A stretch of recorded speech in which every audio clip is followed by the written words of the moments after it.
Despite the many changes which have taken place in Cyberpunk 2.0, Cyberdecks remain one of the most iconic and versatile items to use in the game. That said, they have undergone a number of changes, with each of the 7 Cyberdecks now being optimized to suit specific styles of play, from the long-distance camera hacking Ghost Runner to a classic stealth infiltrator, or even an up-close and personal smart gun-toting net soldier. In this video, I'm gonna do my best to give a balanced and detailed look into all of these decks, weigh up their pros and cons before deciding, with some confidence, which is best. Though that answer is gonna vary drastically here, based on how you want to play. So pay attention, 007, because my number 1 might not necessarily be yours. Now let's get to it.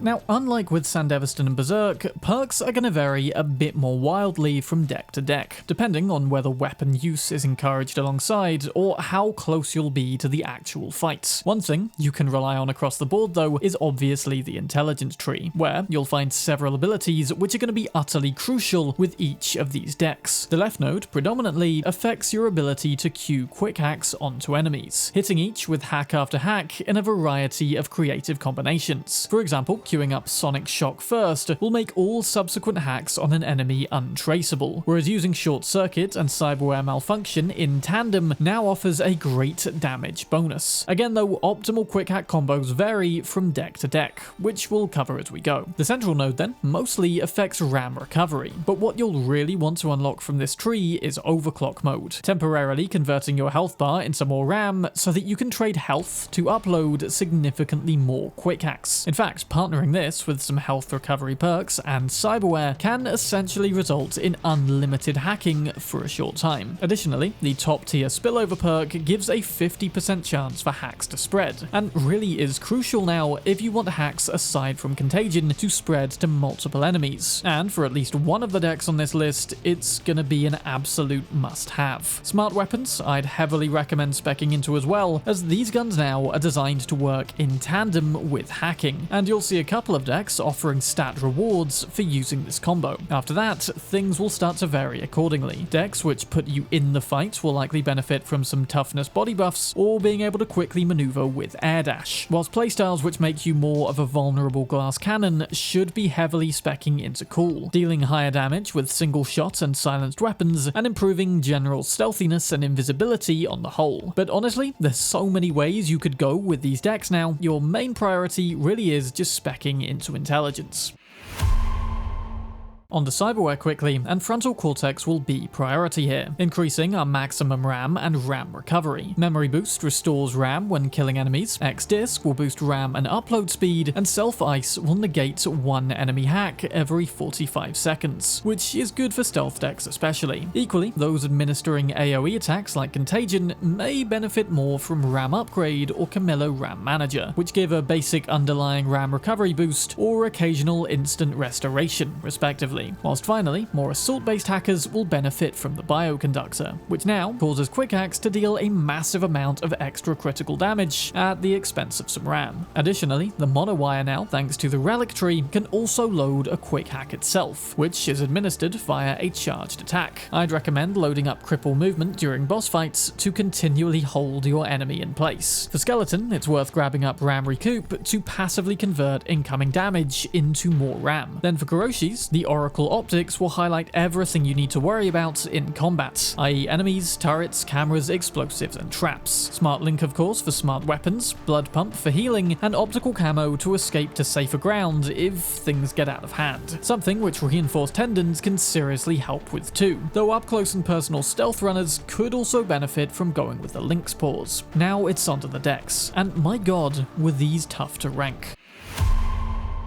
Down at the bottom then, but by no means a bad deck, the Raven Microcyber is essentially the go-to one for AoE damage, available from tier 3 onwards and unlocking continually more powerful abilities in subsequent tiers. It starts off with a 40% increase in quick hack spread distance, which is good, though note that all quick hacks don't spread as virally as they used to. Perks to increase spread have been massively nerfed in this update, and you'll find the only hack that really benefits from this deck, at least at first, first is Contagion, which itself has also been massively nerfed and won't drop an entire room of people with a singular upload anymore. That said, it's still a great hack, just one which will probably need backing up with some other support now. At tier 4, the deck becomes capable of spreading uploads to nearby enemies instantly, as opposed to jumping between foe to foe one after the other, and that's defo a time-saving boost in combat, but not as useful I'd say as the extra spread distance. Finally, at tier 5, this deck gains a plus 15% chance for any hack to spread when overclock mode is active, and this is where the Microcyber really starts to come into its own, allowing for more deadly perks like Short Circuit and Synapse Burnout to spread to one additional target. However, I found this deck only really worked as fully intended, provided you have the top tier spillover perk, granting a much bigger 50% extra chance for a hack to spread in overclock mode. After this, everything does kind of start falling into place with this deck, not only administering more hacks at once, but also doing it at the cost of no extra RAM. So yes, this deck is powerful, with a fully fleshed out intelligence build, and offers better splash damage capabilities than anything else on the list. However, without spillover, the majority of its potential is utterly wasted. And bear in mind, once you do have that perk, other Cyberdecks will still spread quick hacks. It's just that this one optimizes for that effect the best. Another big reason the Raven is at the bottom though is due to just how traceable quick hacks are now, and uploading any combat hack on its own, you'll soon after be detected. Fortunately, as I mentioned earlier, there is a workaround for this. By putting Sonic Shock first in the queue when hacking an enemy, it will cut them off from the network, thus making subsequent quick hacks on them alone entirely untraceable. The problem with spreading hacks now though is that unless you individually upload Sonic Shock to everyone first, quick hacks can jump to an enemy still on the network, thus leading to you getting traced and shortly after placing you in combat, something which this deck offers precious little bonuses for. And whilst you'll be weakening many enemies at a time, they'll all still initially be shooting at you, which on very hard difficulty means most runner builds won't last more than a few hits. So, whilst this deck would have been one of the most broken in the previous version of the game, combat is no longer optimized for what this Cyberdeck encourages you to be, that being an AoE god who's constantly going to be forced into hairy situations, for which you'll either need an unreachable vantage point or a lot of health to survive thereafter. Though, just one little extra thing I picked up, if you're taking out smaller, already easier groups of enemies, then it is arguably the quickest and most badass way to do that, so that's something to bear in mind.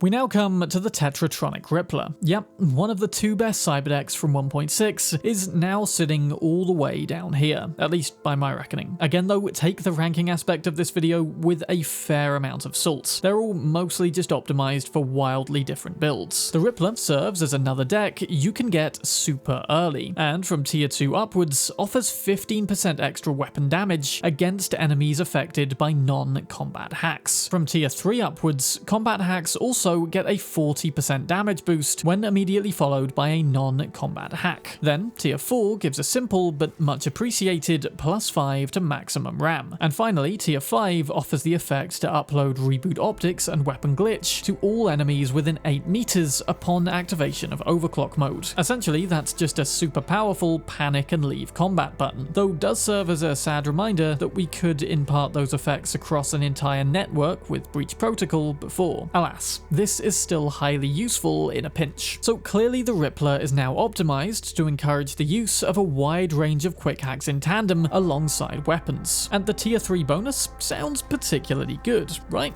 But here's why I'm not so much of a fan. See, as established, Sonic Shock must be uploaded to an enemy first if you're trying to avoid detection. After that, you want to hit them with something damaging, like Short Circ, Synapse Burn, or Overheat. But even on very hard, just hitting an enemy with 2 of those damaging quick hacks at a time with the help of overclock mode will normally be enough to take them out. However, instead making the third upload something non-combat based so that you get that damage buff seems a little bit pointless, when you could have just dropped the enemy in one. Granted, there's certain situations where this is useful. Maybe you want to bait a stronger enemy to finish them with a gunshot or throwing knife, but on balance, I do not find myself needing to take advantage of this effect as much as I maybe should. Even the RAM boost that comes comes with tier 4 of this deck is kind of obsolete thanks to overclock, and the panic to leave combat effect of tier 5 is really cool, but I find it almost just as effective to pop a heal, trigger optical camo, and run away. So on balance, I find this mixed bag of specific effects to not actually be as useful, particularly for a high-level netrunner, as they first appear. Look, I get what it's going for, this healthy balance of gunplay alongside combat and non-combat quick hacks in tandem, though it just doesn't seem to have any specialist ability. Perhaps perfect for the more balanced casual runner, but no longer doing anything, like uploading 4 times quicker than anything else, to make itself stand out from the crowd, and thus a big departure from the king that it once was.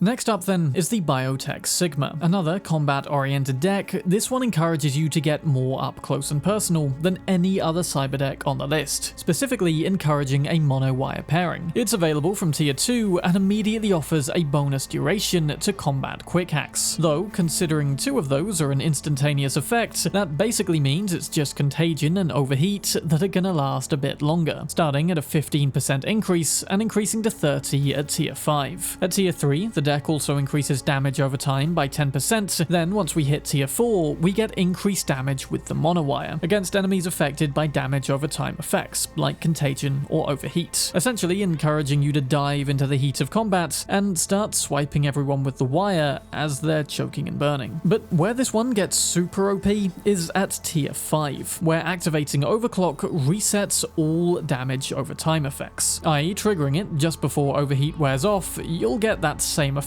once again. Plenty of time to lay in with the monowire and take out those enemies. An optimal choice for the purely offensive netrunner, truly. But as I said before, this game got harder, and diving into combat, particularly during bigger fights, is not an ordeal you're likely to survive on harder difficulty. I'd recommend a combo of air dash, ninjutsu, and vanishing act perks to quickly duck out of combat before you die, getting just a few swings in at a time. Where this deck really shines though, I found, is in single enemy boss battles, where opponents with a ton of health are gonna stick around long enough to suffer a lot from damage over time effects. And like I mentioned earlier, with the monowire, uploading cripple movement to that thing is an utterly broken way to fight against bosses, especially those who don't use guns. Holding them in place, uploading overheat, and reaping all that bonus damage from continuous swipes with the monowire, which I've only realized with this update actually has exceptionally good range. So arguably a more damaging way to apply contagion over time than the Microcyber, but considering how much you'll be in the midst of combat constantly, you will want to spec more heavily into heals and possibly adrenaline rush from body to support this one. That said, it's also a fairly good stealth option, with monowire technically being a silenced weapon. And again, queuing Sonic Shock first and being particularly sneaky, you might have some luck taking out enemies this way, though in my opinion, it's neither the best stealth nor best combat Cyberdeck on this list.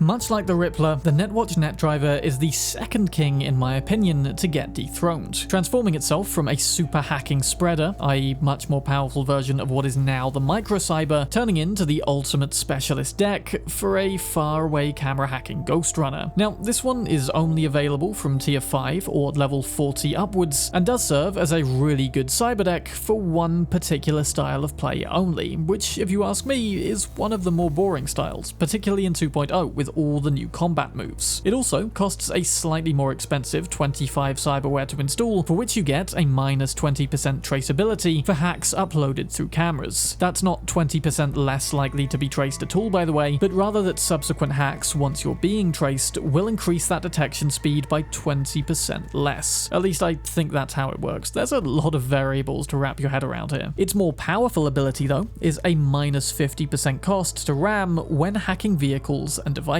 Not massively useful for turrets and things, they're cheap anyway, but this is exceptionally useful for hacking the much more expensive cars, making this deck in fact quite possibly the best one to have when running car chases. So if you're heading off to grind out those vehicle thefts for El Capitan Reyes for a bit, maybe consider switching out to this deck. It does completely win on that front, but for the majority of gameplay, it's essentially encouraging you to take out your foes by hacking them through the camera, cameras. A previously OP way to play, back when people would decimate huge bases in seconds with just contagion, but now though, things are a bit more balanced. With the bonus damage and longer effect duration you get from hacking through devices, a welcome but not broken buff. Again, you'll probably be better off hacking enemies individually, especially for large bases, as that reduced traceability saves precious little time in the grand scheme of things before you get detected. And obviously getting shot at will prevent you from camera hacking and thus render the majority of this deck mostly pointless. No, you pretty much have to cue Sonic Shock to every enemy first here in order to keep using this deck properly. It is a perfectly viable pure intelligence build where you don't really have to spec into any weapons or agility, though the fact that this optimum deck for it is now level gated at 40 probably is encouraging you not to do this. One other issue I had is that overclock mode can't be activated, far as I can tell, when you're inside a camera. Thus, you have to back out over and over again every time you want to overclock. It's a bit of a faff, to say the least. Though, like I say, in 2.0 especially, whilst it's nice that this style has its own special deck now, it's just not as fun as what else is on offer now, in my opinion. Though, respect to you if that's how you want to do things. Now we're getting into very interesting territory, and whilst I don't think this deck deserves top spots, it is definitely the most unique and intriguing in terms of lore Cyberdeck in the game. The Militech Canto, however, is only unlockable under a specific set of conditions once you've completed Phantom Liberty. Now, without spoiling anything, as I know it's still early days, you will basically have to do what Idris Elba wants at a particularly obvious moment to unlock the ending where you'll find this device. Then, a little later, when you're thinking, am I playing Cyberpunk now or Alien Isolation?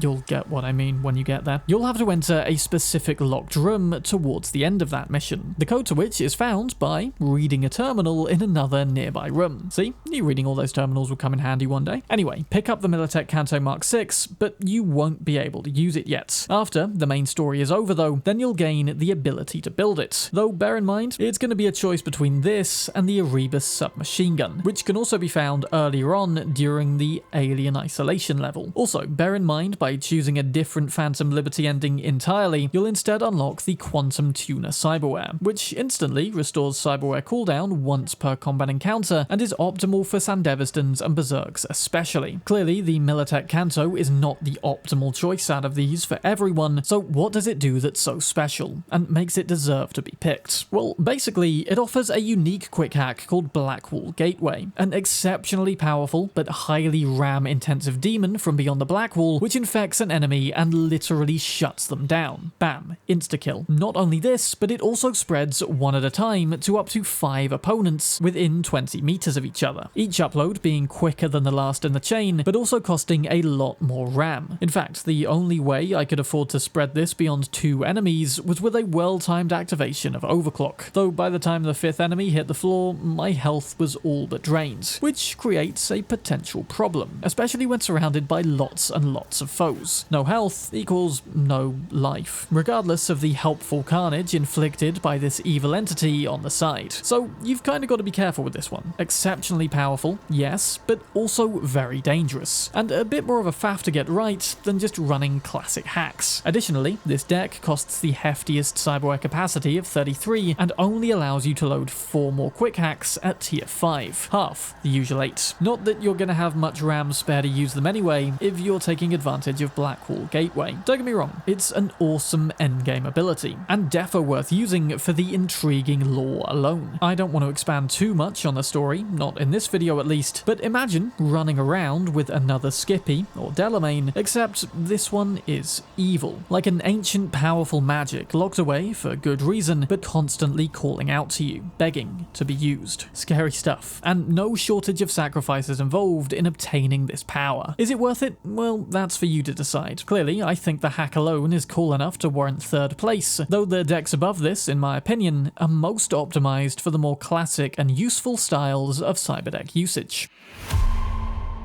It's not often that the starting piece of equipment you get winds up being one of your favorites, but truly, the Militech Paraline for me, especially at the higher tiers, was simply the best Cyberdeck to use in a more classic combat scenario, which in 2.0 is the most dynamic way to experience as many of the wide variety of new mechanics and abilities on offer as you can. At tier 2, this thing straight up gives you a 10% buff to all quick hack damage. At tier 3, it begins to encourage monowire usage after hacking by offering an extra 2% damage per RAM unit used. At tier 4, the smart weapon buffs come in, with shooting smart bullets accelerating the upload speed of your hacks. Yinglong is great in open combat with short circuits for a compounding lightning effect, though this combination can also still be stealthy thanks to the new Pizdet's iconic sub, found during the Spy in the Jungle gig after you defeat the boss, and sporting a custom silencer, possibly the only smart weapon to do so. Finally, at tier 5, overclock mode will deal 25% extra electrical damage when using monowire or smart guns. I seriously find this deck to be so good now, because after the nerf that pure quick hacking got in 2.0, it's a really good idea to rely on supports from other weapons. And with monowire and smart guns being tied right in with hacking already, they just are the optimal things to give buffs to. And I think whilst decks like the Biotech Σ also provide similar abilities, particularly with the monowire, the Paraline supports combat at all ranges,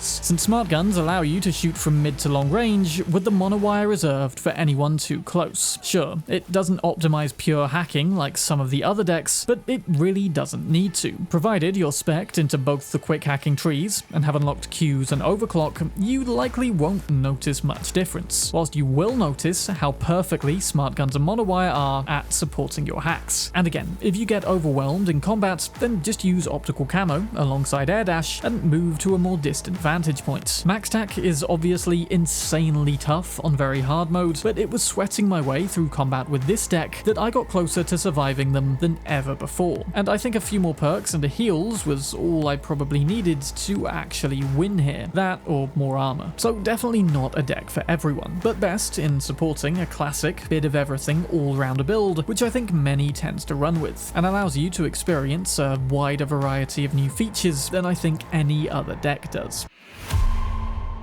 Who would have thunk that the Arasaka stealth deck would have been my number one, eh? Well, I think there's a good reason for this, especially now that net running in general has been, as I keep saying, heavily nerfed. See, the biggest issue I had with all of these decks is just what happens when you get detected. Combat is so brutal now, whatever difficulty you're playing, and sometimes all it takes is one stray bullet to end you. Of course, that issue is entirely negated if we just never get detected, and no deck is optimized for that style better than this one. At tier 2, enemies will take 40% longer to trace your location, giving you a ton more time to sneak around and take out all of them, especially in smaller scenarios. And you're not reliant on things like camera placement as you are with the Netwatch. That trace effect is just permanent on this deck. At tier 3, covert quick hacks each get a discount of 2 RAM, which is a godsend for casting Sonic Shock on everyone, and then at tier 4, you'll instantly recover a whole 5 RAM for every enemy takedown, which rolls in perfectly with this playstyle incidentally. Just use optical camo and spec into the ninjutsu tree, then get up behind enemies who are isolated. This essentially pays you in RAM for performing takedowns, as opposed to costing it were you to hack those same enemies. And finally, at tier 5, overclocked quick hacks will not increase the progressive trace, though they can still initiate it, i.e. casting short circuit without sonic shock will still initiate a scan, but casting it again will not speed up that scan, giving a lot more time to quickly take out smaller groups. Of course, despite this being my number one, it does come with a heavy caveat. That being, should you ever get detected and are using this thing, all these bonuses go out the window. Which is why, as I keep saying, I would always recommend queuing up Sonic Shock first if you don't want to get detected. Stealth is a lot more forgiving now though, so this isn't a huge problem, especially if you're spec'd into cool. And in fact, provided you have the optical camo perks from the relic tree, it's even easier easy enough to exit combat pretty quickly by literally ducking out, and then regain all of the features which make this Cyberdeck utterly great again. On top of that, it's one of the cheapest, at just 14 Cyberware. Maybe that's the game trying to say it's one of the worst, but I'd have to disagree there. And with Phantom Liberty, especially being a stealthy spy thriller, it just calls out to me as the perfect pairing. But of course, utterly useless in open combat, so there's that. And maybe now you're just supposed to switch between Cyberdecks depending on the type of scenario you're going into. So I hope this video gave you a good rundown on the specializations of all 7 of these, and please comment below your favorite Cyberdeck in Update 2.0 and why. I'm expecting polarizing, hell, even divisive comments from a variety of different playstyles. But in spite of potentially strong feelings or loyalties to a particular deck, please remember to be excellent to each other and party on, dudes. Big thank you as always to the awesome patrons for supporting the channel, and anyone else interested can donate from as little as £1 a month for your name here and early access to videos. Thank you for watching my most difficult ranking ever, that is until I rank the Baldur's Gate 3 companions. I'm